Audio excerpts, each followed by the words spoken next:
Hi Homeworthy, I'm Natasha. Welcome to my home in London. Come on in.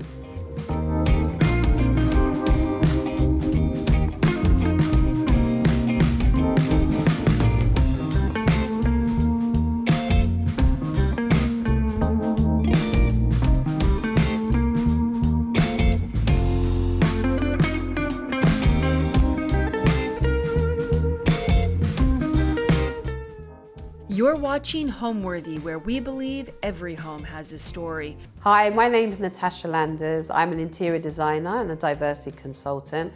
Welcome to my home in London.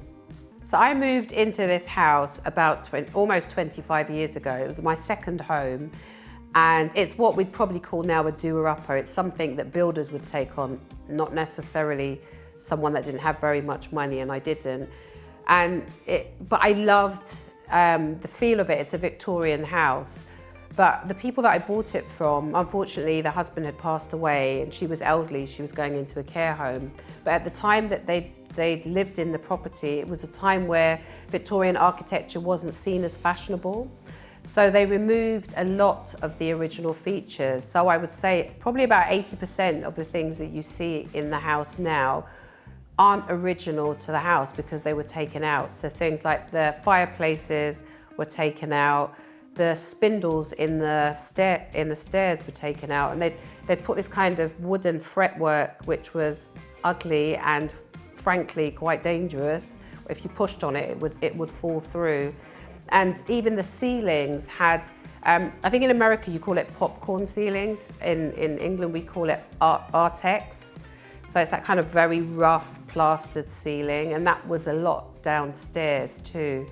So there was a lot of work that I had to do. I had to rewire. There was no central heating.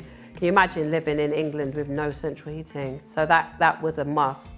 Well, the one thing that I hadn't counted on was that the roof wasn't fit for purpose. And I didn't realize until one morning I woke up and it was raining outside, and I thought, well, that rain sounds very close by. And it was close by because it was raining inside the house. So I had to find money to immediately replace the roof. And that wasn't part of my plan.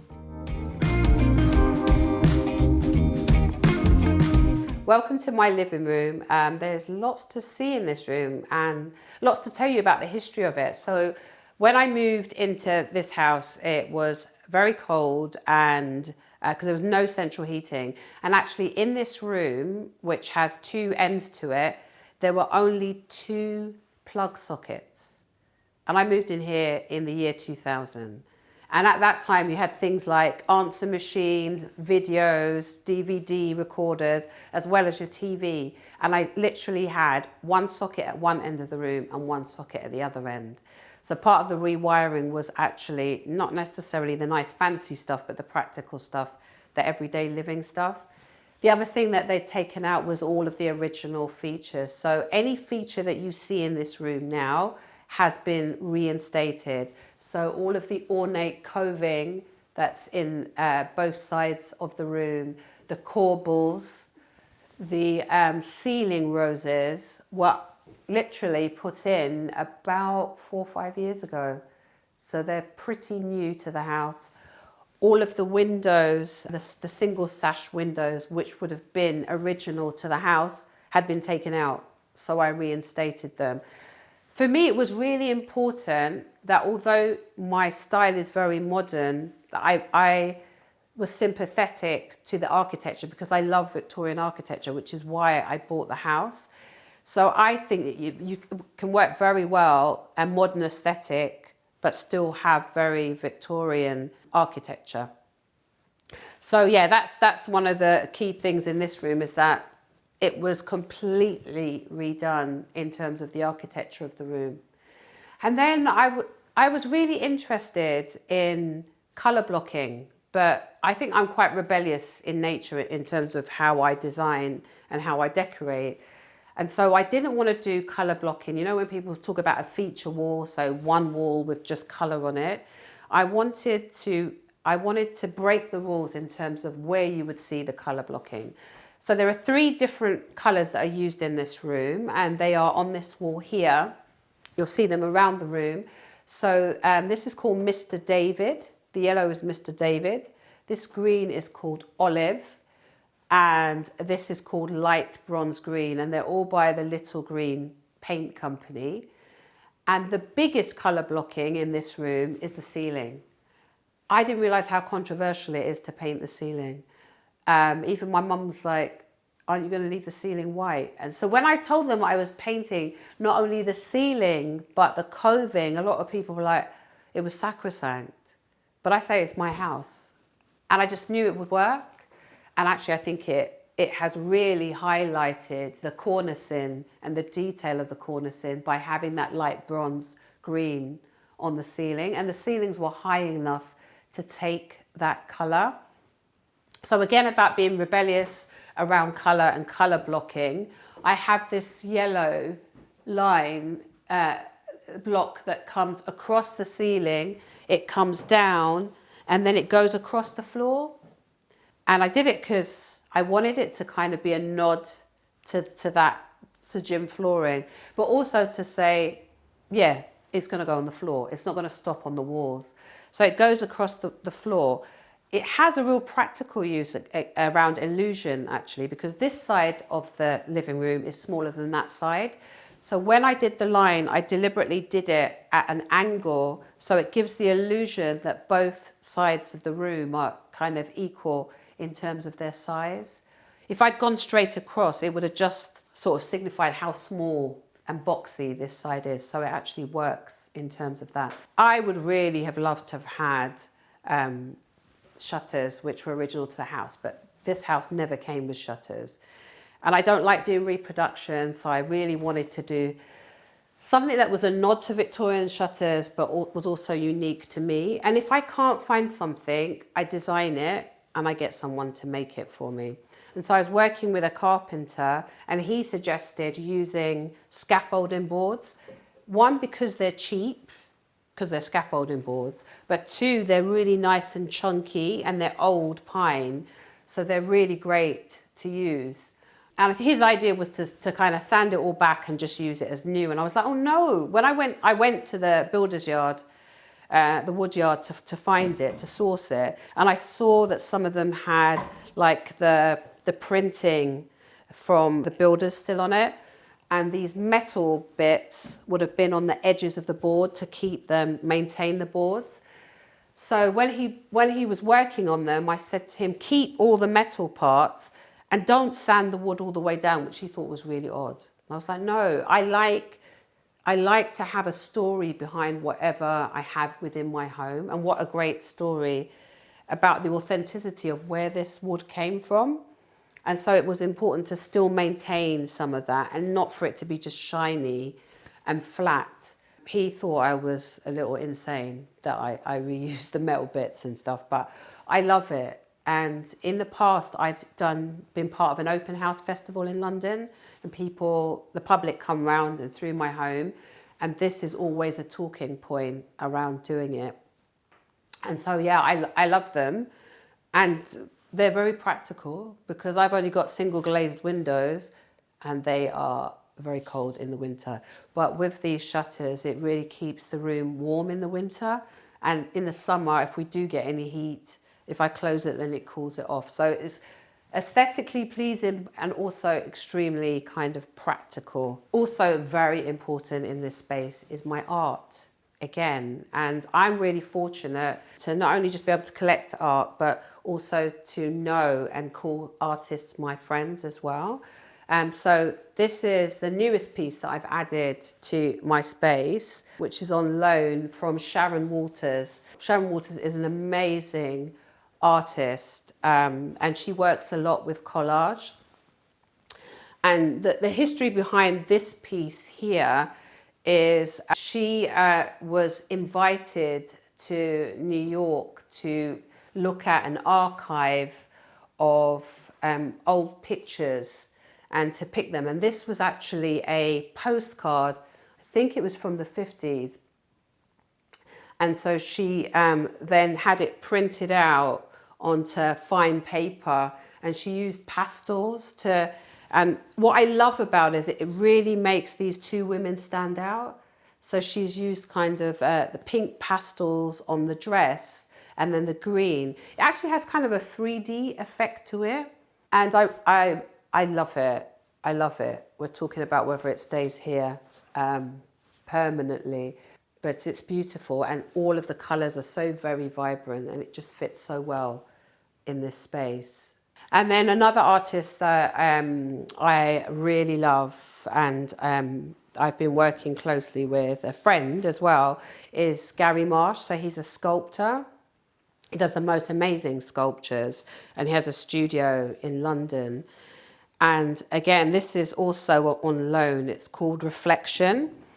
And when we were looking at where we would put it, Gary was saying to me about that it's a sort of piece that actually works better on the floor. You kind of see it better from the floor.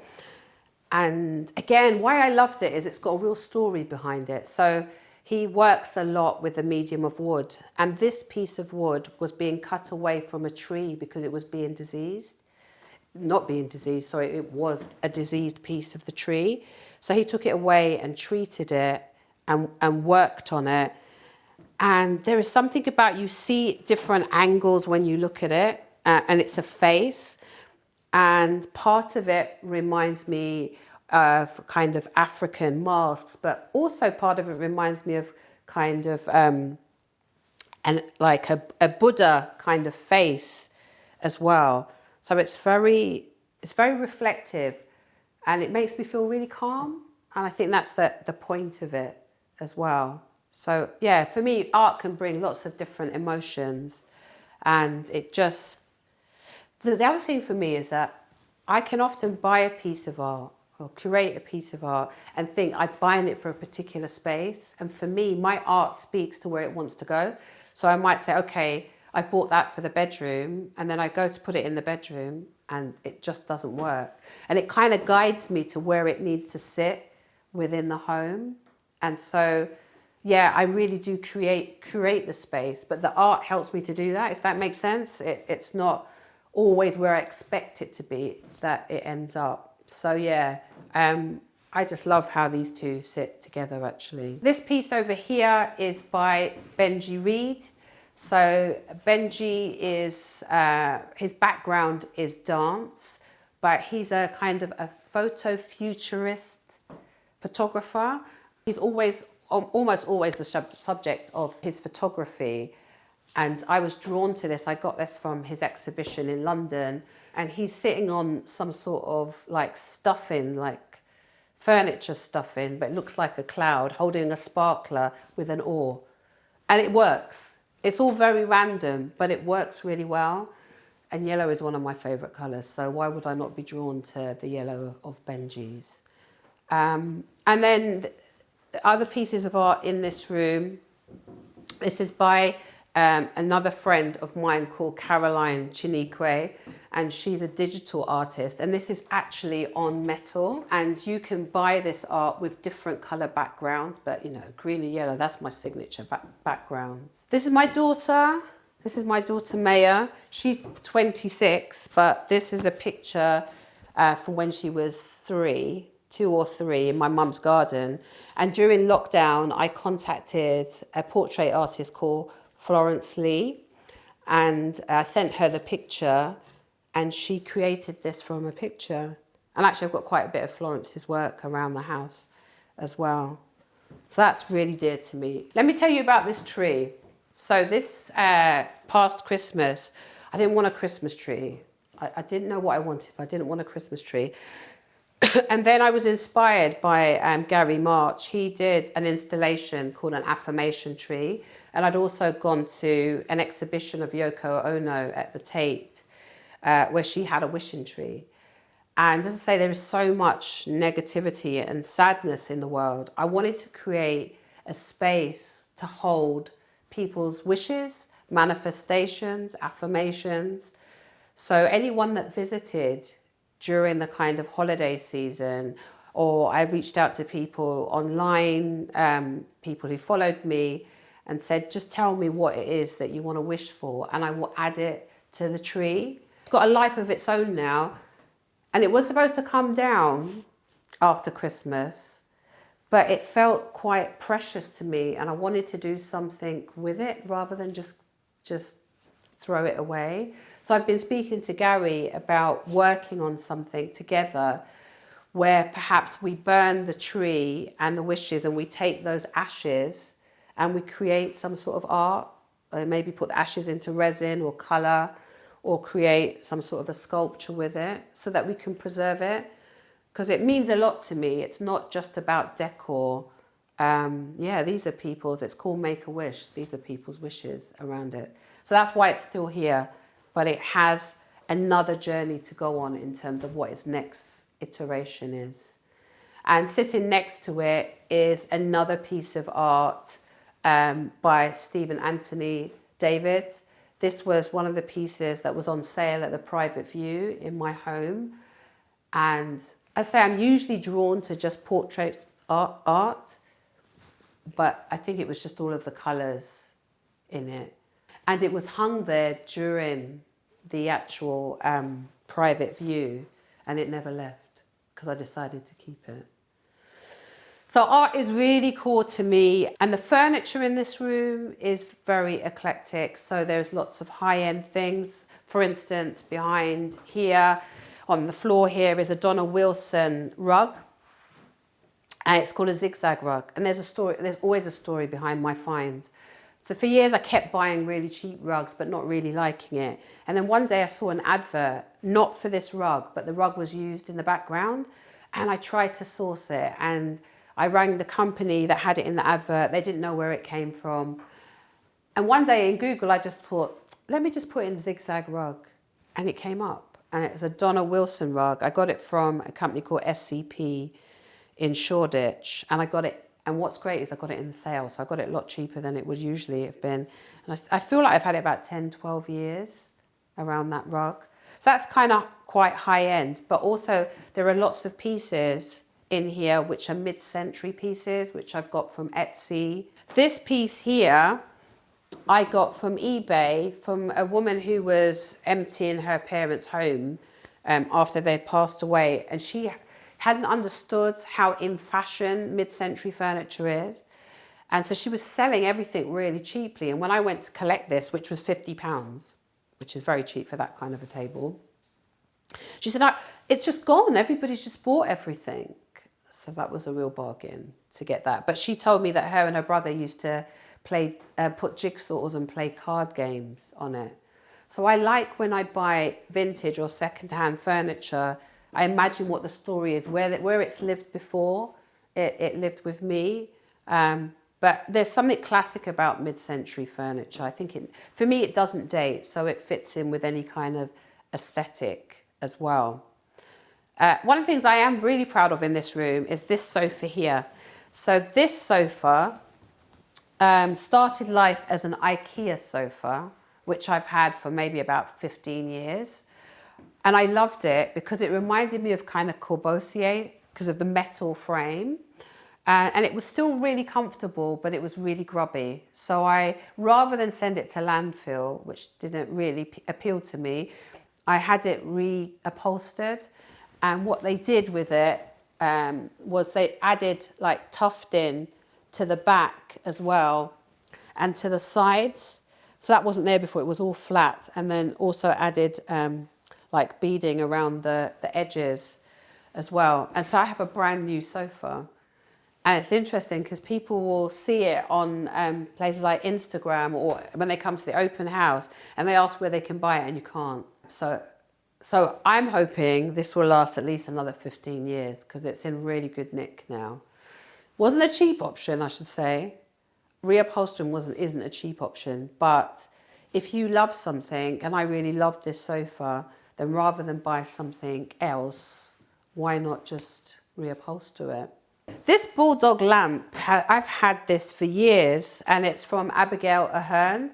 And Abigail Ahern is a designer, an interiors products designer, and she did a range of different dogs. So I used to have a poodle dog and also the bulldog, but the poodle had an unfortunate accident and could not be replaced because she doesn't make them anymore. My bulldog's called Winsome, and yeah, she sits here, you know, being very commanding.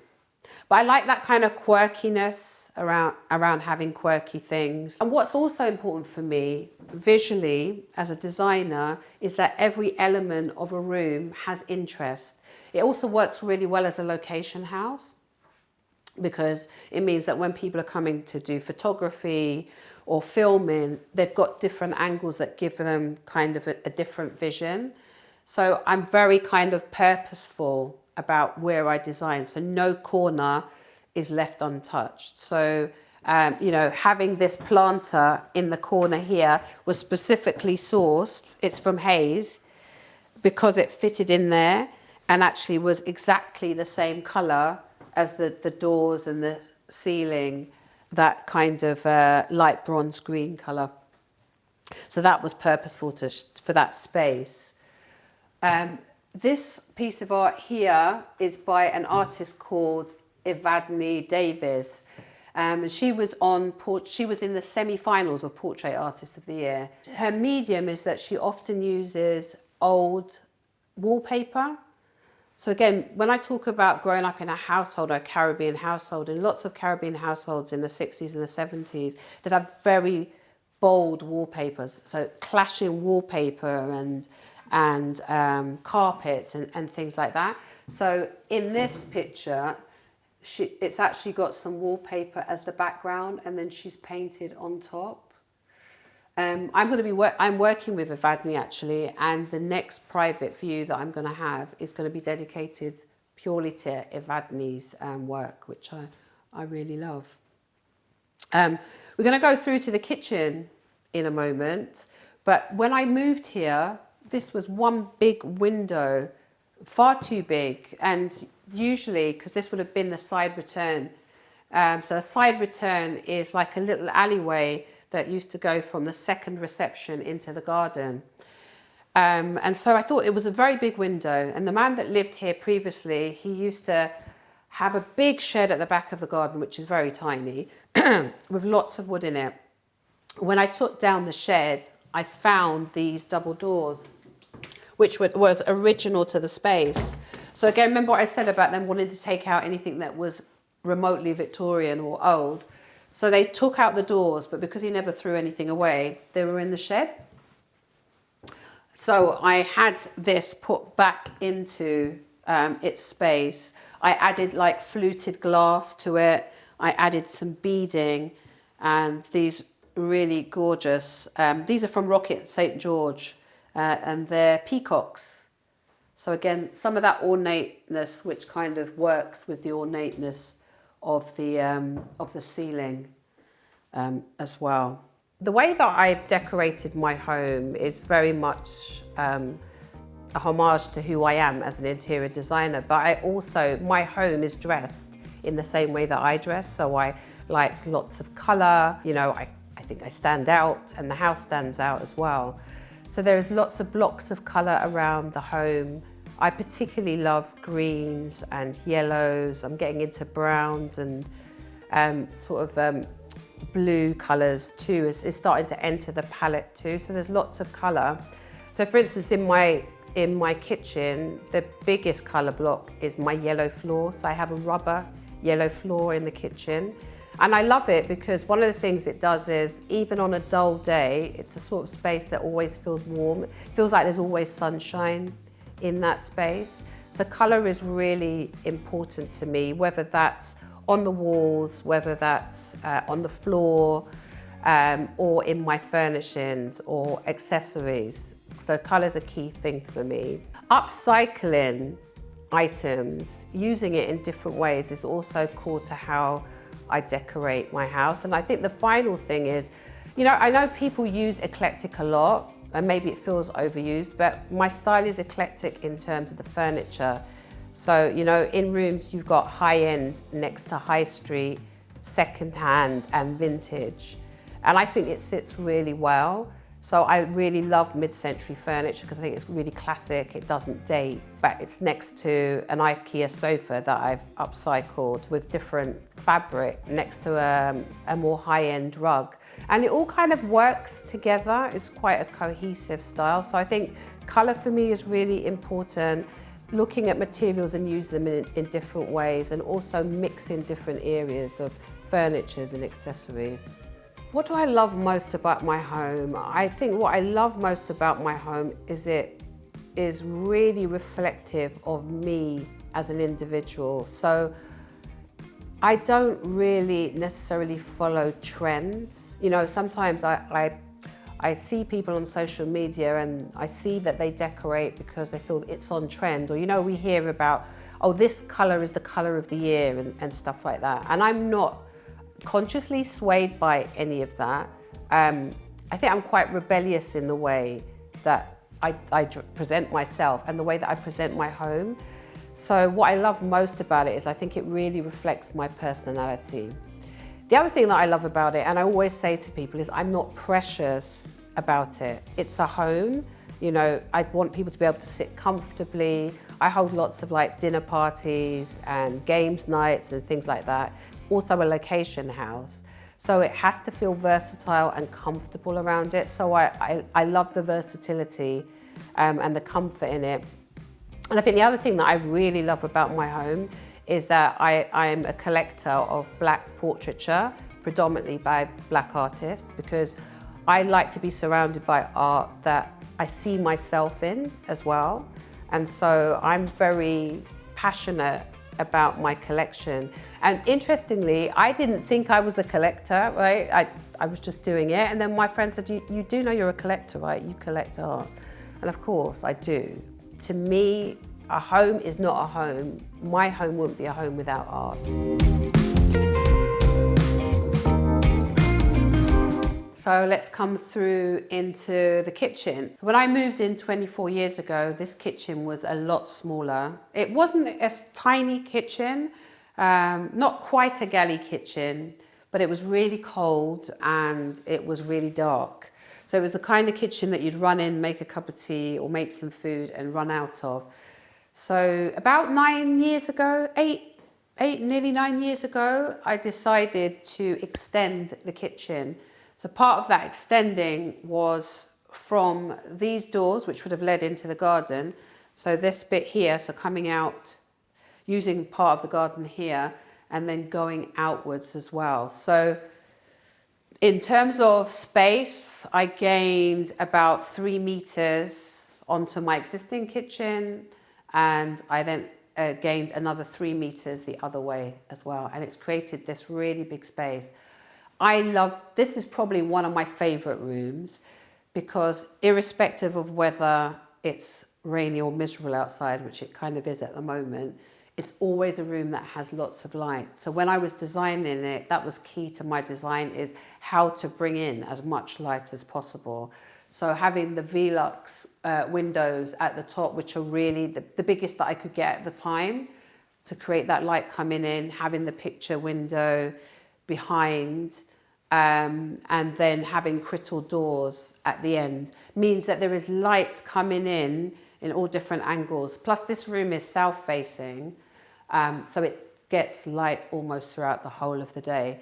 And it's so interesting because just being able to expand brings the light in a way that the kitchen, which was south facing before, was not getting any light at all. So there's a real warmth to it. So when I was thinking about designing it, as well as the light, I wanted an industrial element, and I wanted an element of it being made, custom made. I didn't have custom made money though. So I had to be mindful about how I did that. And so, for instance, having brick walls, reclaimed brick walls, added to that kind of industrial feel. Having different types of cabinetry, so having plywood cupboards, which were made, actually they were made by the same carpenter who made the shutters in the living room. So those were custom made, and then having a different cabinetry in terms of the drawers meant that it just felt very different. Again, bringing in that kind of eclecticness, but also quite industrial about it. So one of the things I had to think about was lighting. So then I had to think about, well, what could I have that would be uniquely me, but still be practical? And I came up with this idea for copper pipe lighting installation. And I call it an installation because to me, it's almost like it's a piece of art in itself. I've got underfloor heating in here because I didn't want any radiators taking up any of the wall space. And so the guy that was putting in the underfloor heating, I showed him some drawings, some really rough drawings. I said, can you do this? He said, well, I haven't, but I could give it a go. And he was so meticulous. He did more technical drawings. He took measurements. He went away. He got the piping. He put it together. He would continually ask me to come in. Where did I want it to drop down so we could think about task lighting above the worktops and the food prep area, but also what would fall down on the table as well. So he really thought about it. And the way it's made actually is that it's not soldered everywhere. So if there's a problem with any of the wiring, you can actually just pull it apart. So the electrician who had to then, once the structure was up, had to wire it, did it within, well, he did it in less than 20 minutes. It went up so quickly because it was so easy to do. In terms of detail, I've used Bakelite bulb holders, and I've also used kind of old, kind of twisted cord. Now that twisted cord costs a lot of money. So what we did is we used plastic throughout where you couldn't see, and then just added the twisted cord to it. So you get that effect, but you're not having to spend the money on things that you can't see. And it's loosely based on the London Underground map. I say loosely, there's no Victoria line or Bakerloo line, but it's just the kind of how it's designed and how it flows around the ceiling. That's what the inspiration is. Most recently, because I love plants, I think plants are really important to spaces because it softens spaces. And I've got a local florist that I go to, and she was selling these plants. And I came to him and I thought, why don't I get those plants and get them to start sort of as a vine twirling around the copper pipes. And so these are a recent installation, but I'm loving the softness that it's bringing and the different texture that it's bringing. So the copper and the green against the copper as well. And my idea is that eventually it will just cover the copper, and the copper will just shine through the spaces of it. I've got the same idea in terms of plants for my brick wall over here. This was a plant that used to be in my office, but it wasn't getting much love or much light. So I brought it down and I've started to trail it against the wall. And also these plants here are kind of doing the same thing. So for me, it gives that illusion of a living wall. My aim is at some point that plant is just going to take over that wall and merge with the others as well. So there's something about, although it's industrial, bringing a softness to the space by using plants. I use plants a lot when I'm designing, actually. I think particularly in a country where you don't get a lot of sun, you don't necessarily get kind of the fruit or the flowers of being outside because you're not outside a lot of the time. It kind of brings that indoor-outdoor space into here. I think in this room, I've probably got about 27 plants, maybe a bit more than that, which is a lot, right? But I love it. Another nod to industrial is the tiles. And even the other day, someone asked me on social media, where did I get my copper tiles from? These are not copper. These are actually porcelain tiles. And they're from Fired Earth. And the reason that I bought them is because they looked like copper and they fitted in with that kind of industrial feel. And these are actually floor tiles because you could get the wall tiles, but for some reason they make them smaller, as in smaller in size, but it's still the same texture, still the same material. So this kitchen was extended this way to its maximum width because my neighbours agreed to do what we call a shared party wall, which means that I'm able to build a new wall partly on my space and on his space as well. So that means he got a wall for free when he extended, but it means I get more space inside of here. And you might not think it makes a big difference. It really does. On this side, my neighbours decided that they didn't want to share the party wall. And you can see that this part is the extension part just here, where it comes in. So it comes in quite substantially, it comes in like this. So when my carpenter was building these boxes, these plywood boxes, we had to decide how it would fit. So firstly, he said, well, we could end it here. But for me, aesthetically, it would make it really obvious, right, so this is the new part of the kitchen, because it would look like we can see. So what he decided to do instead is he built an L-shaped cupboard. So it literally curves, hugs into that curve, pushes in.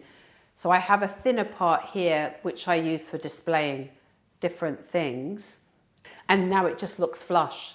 Every single one of these cupboards are different. This one has 2 doors on it because it holds all the stuff that doesn't look aesthetically pleasing. And I painted on a blackboard paint because originally I was going to use it like for a shopping list. And then when my daughter moved out, she moved out a year and a half ago to live in another city. She left me a note, and it was so touching to me that I wrote it onto here.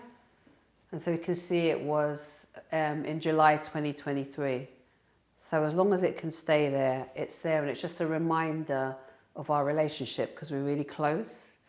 And this is really the heart of where we spent a lot of time together. So yeah, it means a lot to me to have it there. Yeah. And the aim of these boxes was to have them sort of jarring and conflicting with each other. I don't like uniformity around it. So I say they're different sizes. Some have doors on them, some don't. But also at the top are boxes which can be moved around as well. So you can configure it differently so it could look different. I'm going to be honest with you. Since they've been up there, I've never ever moved them because they look all right. But if I wanted to, I could. And I keep at the top things which are dear to me, but that I don't. I want to make sure that they stay safe. So I want to show you. I don't take this down very often. This is by an artist called John Daniel, and he created these. They're called Afro superheroes, and he had an exhibition at the Victoria and Albert Museum, and these were limited edition. Can't get them anymore, and unfortunately he passed away. And so they're dear to me because he was a wonderful person and a great artist. So they're never ever used. They're always kept up there, safe, but where you can see them. Yeah, they mean a lot to me. So I keep those up there. And on the other side, in the other box, that artist that I was telling you about, Stephen Anthony David, when we had the private view, we were working with a winery, and they use recycled bottles. And so they were saying at the time, because there was another artist called Donald Bow who was part of it. He creates vessels. And so they gifted us some wine and gifted these bottles and suggested to Stephen that he could paint them. And so he painted them. They had alcohol in them, and I kept them. And so these are original pieces from Stephen. I just love them. So they're never used. They're just left up there. And that's another bit, but one of his pieces as well. A lot of his work is sort of autobiographical. So this is him in his favourite chair, in his old house with his sash window and his favourite lamp, reading. And I was drawn to this again because the colour really suits this space. I love to collect coffee books. Sometimes, if I'm honest, I collect them because I like the covers and I like the colours of them. They really fit with my aesthetic. And I like layering books as well because I think that gives a different texture, different height. So sometimes I'll put flowers on them. Sometimes I'll put candles or things like that. Yeah.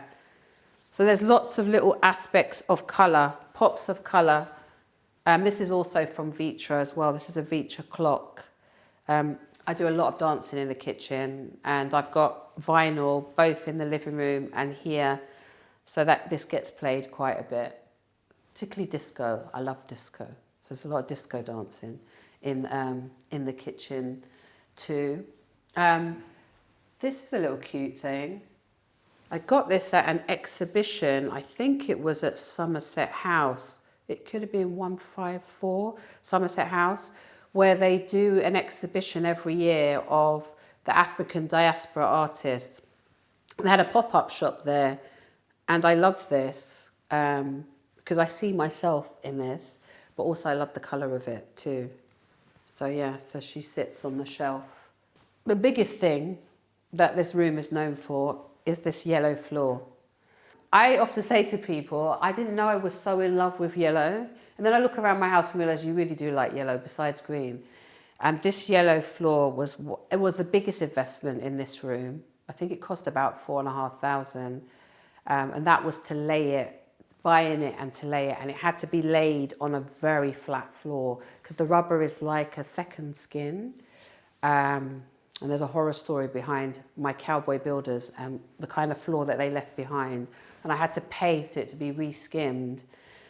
And it's actually in rolls. It comes in a roll, but it's so expertly put down, you can't see where the seams are. And considering I've got a dog, it's been very hard wearing. And it's nice, it feels really warm underfoot because it's soft. Plus I have underfloor heating, so it's really cozy in here when it gets really cold. But it's a huge expanse. And for me as a designer, it shows that colour doesn't just have to be on walls. There doesn't just have to be a clock or accessories. It could be your floor is the only thing that's colourful. My walls are like a very soft white colour. But all the different bits of colour are all the different aspects that you see around the room. Even my chairs. So these chairs I got from John Lewis, and I like them because they remind me of kind of school chairs. And there is, I think it was on Rocket St. George, they used to sell these kinds of chairs and they had the colours on them, but they cost a fortune. But I've got lots of tester pots left over. So I've painted a whole load of all of these chairs with different pots of paint. So I've created it for no money at all. It was just what was already in the house. And that again adds colour to the room. I've got this huge table. It's 3 meters long. It can sit I think I've had about 16 people, 14, 16 people around this table. It's great for entertaining. It's great at Christmas time. And I say most of my parties happen in the kitchen, including playing dominoes, which is a real Caribbean thing. Although they can't slap down the dominoes not on this table. This table came from a place called Very Good and Proper. And they have a warehouse near here and they have a really great warehouse sale. And I got this as an ex-display and it cost £700 and originally it cost £3,000. So I always like to try and look for a bargain where I can. But I originally saw it and walked away from it thinking it was too big for the space. And I kept thinking about it and I kept thinking about it. And then I came across it again. And I'm so glad that I bought it because this space can more than hold, this table. So yeah, lots of fun again in this room in terms of things. These lockers. So my cowboy builder didn't create enough storage for me. And I needed somewhere practically to have things like my brooms and mops and stuff like that. I didn't know what to do. So what I did was I bought these lockers and I turned them into like utility cupboards. So they have all of I'm not going to open it because things will probably fall through, but all of my cleaning fluids, mops, stuff like that work really nicely and work really well with the aesthetic of it. I didn't want to create another cupboard here because I don't know if you can see, but all of these drawers are floating. That was part of my design for here. They're not meant to be floating, but they're actually on really strong brackets, industrial brackets. So they look as if they're floating. And I didn't want to spoil the look of that. Well, the fridge couldn't float, nor could the cooker. But besides that, that's why I did it in this way. And I went for pan drawers, particularly for two reasons. One, have you ever had cupboards at home and you can never get to the back of them? You're trying to get to the back or you never use them. But when you've got a pan cupboard, you can go straight through. So these were great. And I was really lucky. I went to the Ideal Home exhibition, hadn't been for about 20 odd years, went on the last day and saw this as an ex-display. And they sold it to me for a third of the price. And I had a really tight budget on doing this part here, which was that it all had to cost 5K. And so they sold it to me, got home, measured and realized that the kitchen that they were selling me was not big enough for this space. And I said to them, look, I'm sorry, I'm not going to be able to go through with the sale. And I said, don't worry, what sizes do you need? And they sold it for me for the same price as the ex-display one. And it was brand new. So never feel frightened to ask. Because you never know, someone might say yes to that stuff. In the hallway, back into the hallway, is my gallery wall, which has an eclectic mix of different black artists. So this one here is by Marilyn Fontaine. This one here is by a woman called Curly and the Cloud. Some more Stephen, Anthony David. The very top one has an interesting story to it. I saw it in the window of a hairdresser's in South London. And I said, oh, is it for sale? And they said, yeah, it is for sale, actually. It's a woman who's an artist and she wants to raise money for a domestic violence charity. But she said, no one has really given her a serious offer for it. It's an original piece and it's based on two things. The dandies, so you know, like the saboteurs from the Congo who dress in a particularly sort of austere, very flamboyant way, but also the dandy comic. And she put those two together and it's on African print. So it's an original. And I got it for 100 quid. So yeah, that's kind of pride of place in my gallery wall. To me, what makes a home come alive, what gives it soul, is it has to be, I think I've said this before, but it has to be really reflective of who you are. You've got to feel comfortable. It can't be a show home. So for me, it's important that, yes, aesthetically pleasing is paramount to me, but functionality is also important, that they work hand in hand. I think the things that you put into your home that are important to you give it soul. So for me, my art is really important, but you know, having pictures of my daughter at different ages. I have a picture that I commissioned to have done during lockdown, actually, of her when she was 2 or 3, and she's in her 20s now. And that to me gives soul to my home. Personalizing a space is important.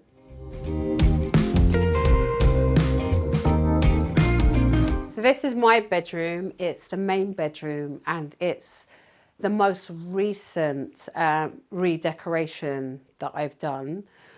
So everything in here has changed recently. So on the walls, what I wanted to do is I wanted to play with double drenching. So double drenching or drenching is where you cover all the surfaces in one or more colour. Rather than, you know, traditionally sometimes people have a white wall and they don't paint the radiators. So in this room, the colour on the wall is it's called Castel Pink. And it's almost like a plaster pink colour, so it's quite soft.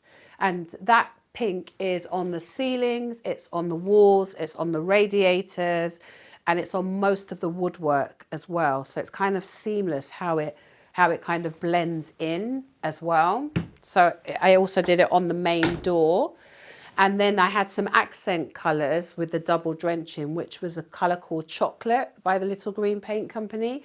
And that's on my linen cupboard door and on the windows as well. And then the floor was painted And the colour there is called Attic 1. And actually, it's kind of like if you mix the chocolate with the pink, that's the colour that you would get on the floor. So they all kind of merge into one around it. I just wanted a softness in here. And if you notice in here, it's very different to other rooms. There's no bright colours, there's no jewel colours.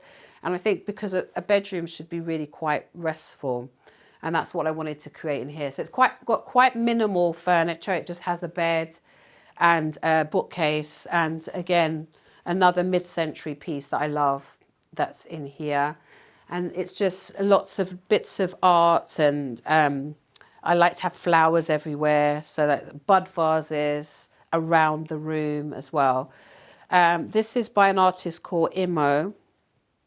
And I bought this last year. And again, it was just picking up the colours. I liked the way that she painted, and the limbs of her characters are very exaggerated, and I really loved it. She's really blowing up, this artist, so I'm really glad I got in there quite quickly. This one here is by Florence Lee, and she painted the picture of my daughter downstairs. And the reason this one is special to me is that my grandfather was Cuban. But he left Cuba at a time where if you left, you weren't able to come back. You weren't able to have contact with your family members. And so he moved to St. Lucia, which is where he met my grandmother. But he only spoke Spanish, and he was deaf. So it must have felt quite lonely to him, you know, not having that kind of connection. And this is quite clearly a Cuban woman, and she's got the cigar. So that's kind of a nod to my family. It's not a family member, but she could well be a family member. This one's special to me because it's the very first piece of art I ever bought. So I was a student, I was living in Cardiff, and I went into a poster shop and I saw this poster in the shop. So I've had it at least 30 years. 30 years plus. And I think the colours have probably faded somewhat over the years. It's by an artist called Anna Juan. And it's always a talking piece because we're not sure who the characters are, whether it's a same-sex couple, male or female, non-binary, I'm not sure. Don't really care, but it is a talking point about who is who in there. But it adds to the softness in this room. As well.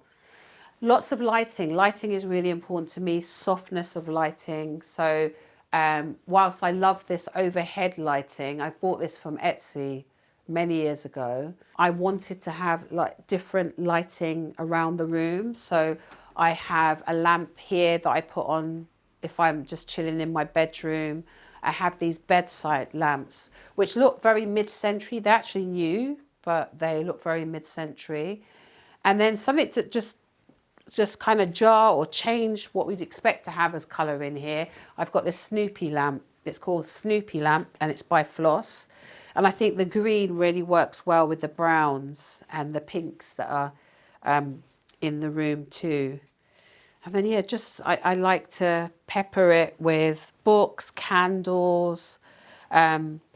This is a book that my friend is in, actually, Donald Bow, and it's a book by Malene Barnett. It's called Crafted Kinship, and it's all about Black Caribbean makers. And I like it because often when we think about Black artists in the UK specifically, I think also in America, it's often from the African diaspora or from America. And I don't think Caribbean makers and artists really get the credit that's due to them. So it's really special to have a book that creates that and pays homage to that. So yeah, that sits on here too. And in terms of texture, having different rugs that overlap to add some kind of warmth to the space, and then a rug that's bringing in all the sorts of colours, the pinks, the greens, the browns, that brings everything that's around the room together. But my biggest investment, because I didn't have it for a long time, were curtains. So I stupidly, about a year or so ago, decided I didn't like the curtains that were here. And so I pulled them down and the rods. So I had no curtains for a year. in a room that has single glazed windows and is overlooked. So I'd literally like have to command roll out of bed and kind of crawl out of the room for decency's sake. So I needed curtains for decency, but also to keep in the warmth. So I invested in these curtains, which are wool, and they're lined. They've got blackout blinds, so they create real warmth.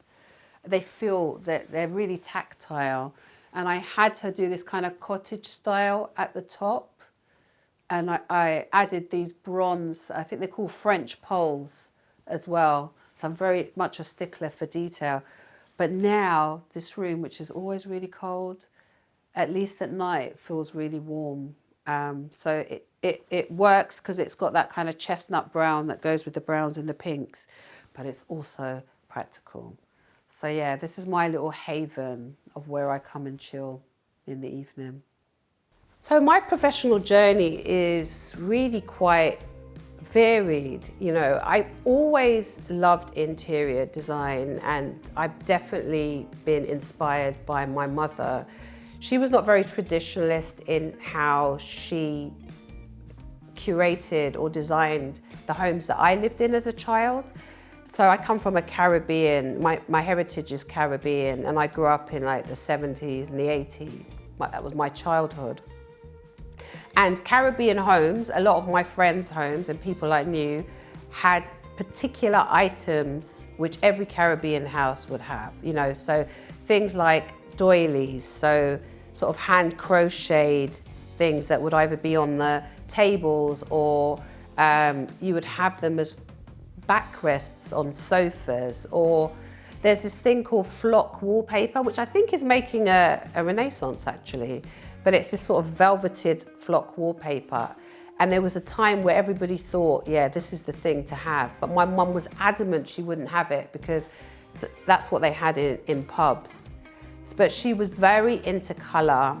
She was very experimental. She loved, you know, she used to have feature walls before even feature walls were a thing.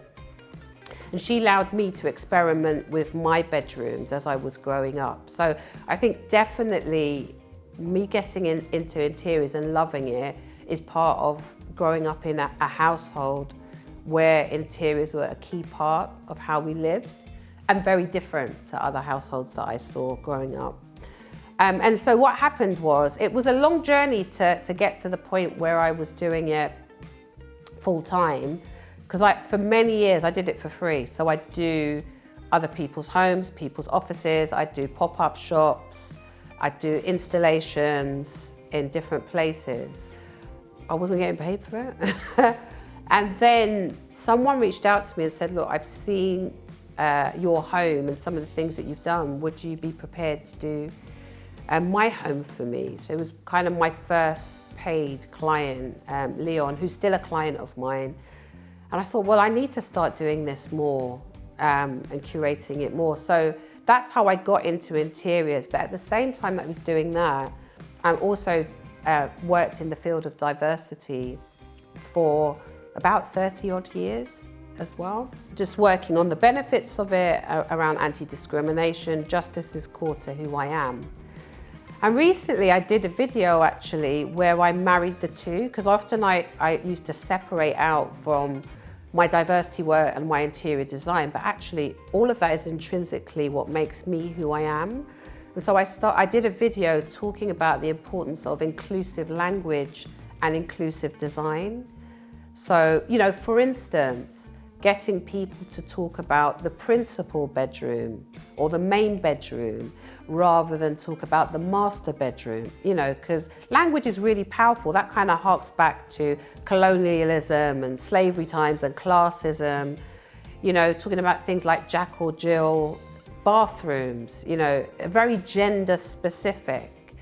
Or my biggest bugbear are calling shutters plantation shutters, because that can feel quite offensive and triggering for people. And there are other words that we can use which very easily replace those sorts of things. So you can just call shutters shutters, or louvered shutters, or wooden shutters. So getting people to understand the power of language in design and just connecting the two in terms of inclusivity. So more and more now I'm looking at how those two things interconnect, because it's very much a part of who I am. And the interior design has moved into my house now being used as a location house. It has been for about, the last 4 or 5 years now. So I rent it out on location to things like editorial shoots, adverts. Continually, my career is evolving around the interior space, but also around diversity too. Let me take you to my main bathroom, which it was inspired by Avocado.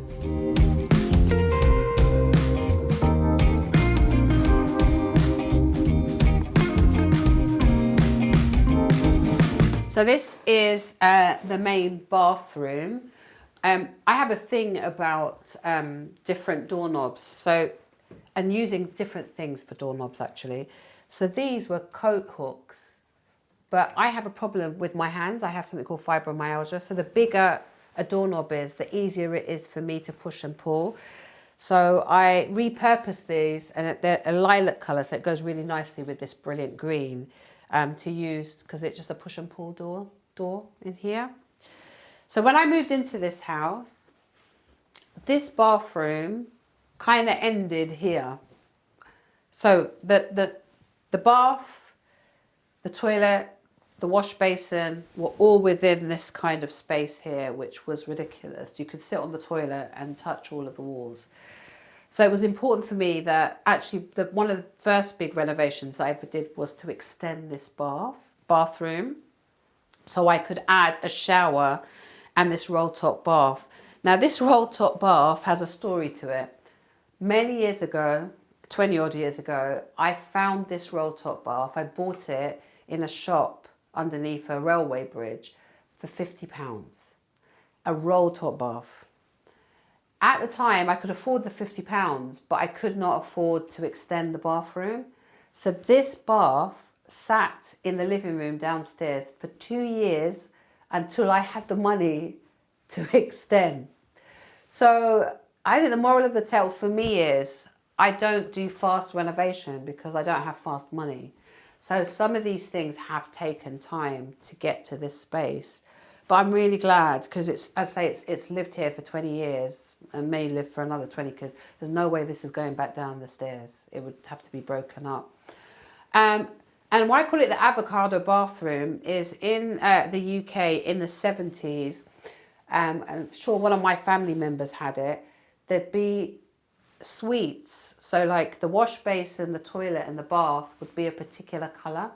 So they were really into colour, and one of the colours was avocado. It's actually coming back in fashion.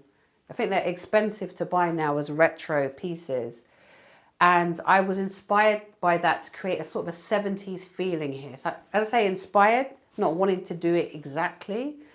So still having sort of white sanitary wear, but using, and in here it's farrow and ball, and it's called bancha, and create sort of drenching the walls in that, and using basketware and bamboo shelving to bring that 70s vibe into here, to have those kind of elements of those 70s vibes in here. And again, it's another room that every room I have has art in it.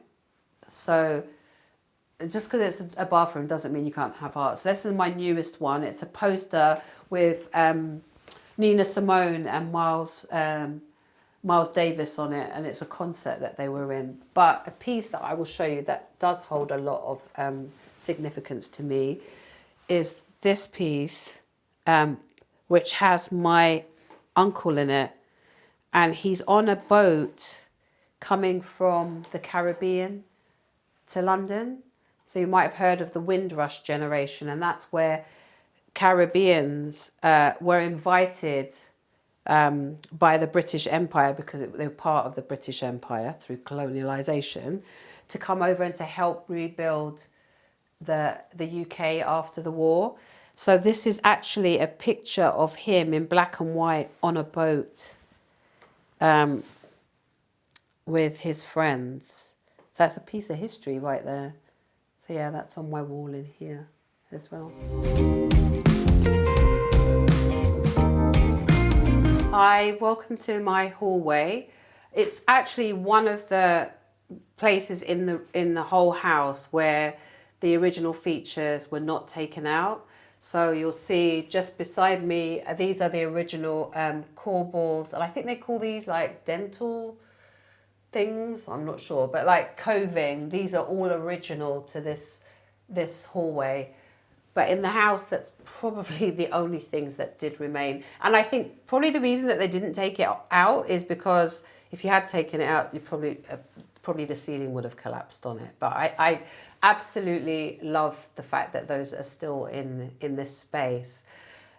The hallway is special to me because it holds a lot of my art. So even just coming into the space, like just here to the left of me is a Black History tube map. I got this from Black Cultural Archives. I think it was a Black History Month. And it's the London Underground tube map, but the lines on the tube map tell you about different Black people in history in relation to sports, arts, LGBTQ+, media, all of those sorts of things. So it's a really great learning for people that come in. They're really interested to have a look at it and to understand where it is. So I loved it. And the fact is it didn't cost much. And it's in an IKEA frame, right? But it's to me, it's very, very impactful. This hallway was inspired by Lego, and it was about the primary colours of Lego. So whilst the walls I've kept very neutral, it's called Silent White actually, it's a paint by Little Green. There are blocks of colour which is in the art, but also in things like the light switches. So the light switches are all different colours in here, and they were specifically made for the space. So I've got like a forest green over here near the front door. Then if we walk through, then I've got a bright yellow, like a sunshine yellow. And then further down the hallway, I've got an orange, and upstairs is like a purpley colour too. And so I wanted the lights to be a feature as well as everything else. So the walls are, as I said, silent white, but the doors and the woodwork and the radiators are called Brilliant Green. And it's, again, by the Little Green Company. And it was about bringing those pops of colour into the space. The other thing that I added to this room was the flooring. So I had a really nightmare flooring example where I had what we call a cowboy builder. A cowboy builder is a builder you don't want to have in your home. They cut corners, don't do things very well. And I had some really expensive flooring, tiles on the floor. And literally within 3 months, they started popping up and started to crack. So I had to change them. And then I thought, what could I put on there? And then I thought about a reclaimed gym floor. So my flooring in the hallway came from Poland, and it's a reclaimed gym floor. And you know it's a gym floor because it has all of the markings and the colours that would be on there, I don't know, to denote, I don't know where the basketball bit was or the football pitch was. And I just left it to my builder to decide how they fell, you know, how he laid them out. And what I particularly like are these very random pops of colour all around the room, which ties in with that theme. And it actually feels like it was always meant to be here. So it's not shiny because I don't do shiny. So I like the fact that it's kind of rough and it's reclaimed, it's old, it's used. So it's very sturdy, but it also adds that pop of colour to the space as well. Art is so important to me, and I collect predominantly Black portraiture by Black artists. A lot of that is in the hallway. So there are 2 pieces here which are from Colin Barnes. Do you remember the Tom and Jerry, the cartoon? So I grew up with the Tom and Jerry cartoons, and I always remember that there was a woman in that cartoon, but you never saw her face. You only ever saw the bottom of her. And so this to me speaks about how sometimes as Black women you become invisible in film, invisible in life, and just kind of paying homage to her and how we saw her. So I loved the prints, so I bought both of them from Colin. And also they've got lots of colour in them, and colour is my thing too. So yeah, these are really important to me. I was walking in Columbia Road Flower Market in East London. It's this big market with fresh flowers, and there's an art gallery there called Nellie Duff. And I was walking past it, and this was in the window. So this is by an artist called Stephen Anthony David. And again, I loved it because it was black portraiture, but I also like that she's side-dyeing. It's actually called sister side-dyeing. And in kind of Caribbean black culture and UK culture, we do this thing that if someone is, someone's annoying you or something's not going right, you kind of side-eye to the side.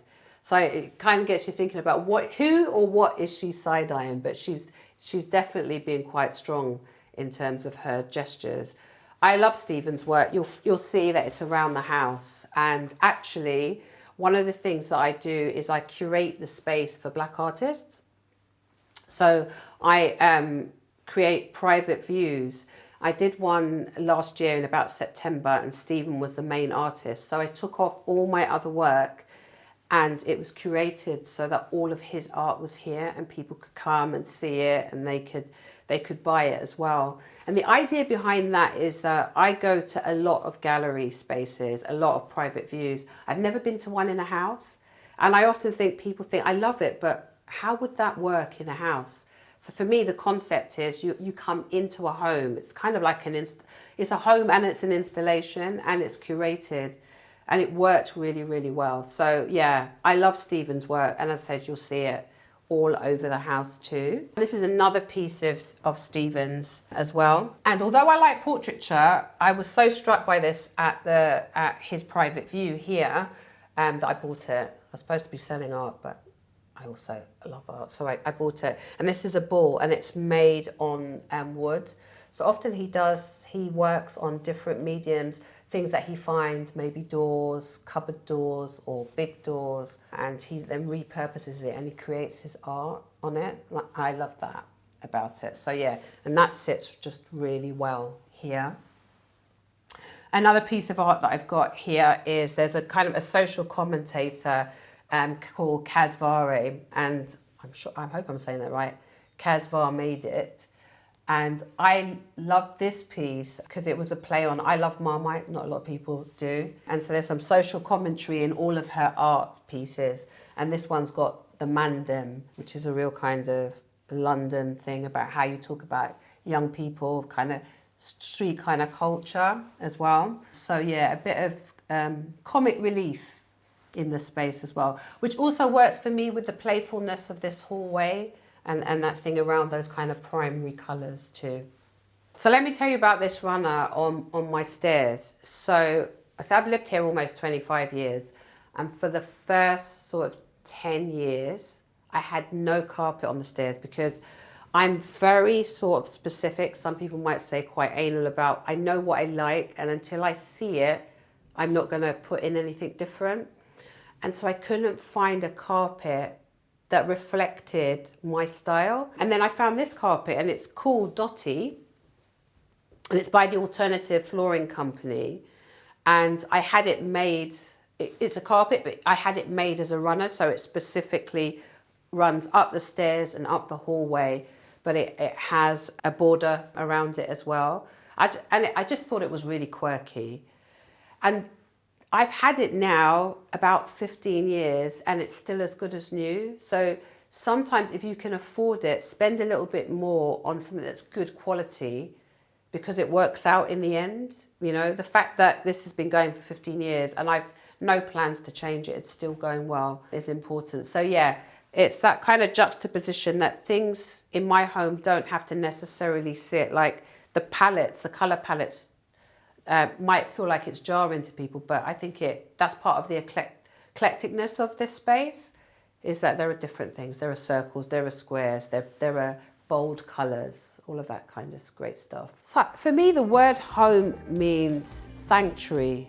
It means a safe space. And with all that's going on in the world, it has to be a place that you can come home and feel like this is my sanctuary from whatever is going on in the world. This is my comfort. And for me, I'm a sort of person, I'm very extroverted, but winter time is my hibernation time. So to be able to be nice and warm and cuddling up with my dog, you know, and drinking tea and listening to music is really important. Home is where I can be myself as well. So I'm often dancing in my kitchen. The best parties are always in the kitchen. And whether there's anyone there or not, I'll be dancing in the kitchen. I suppose for me, home is where I can be myself, where I'm not worried about judgment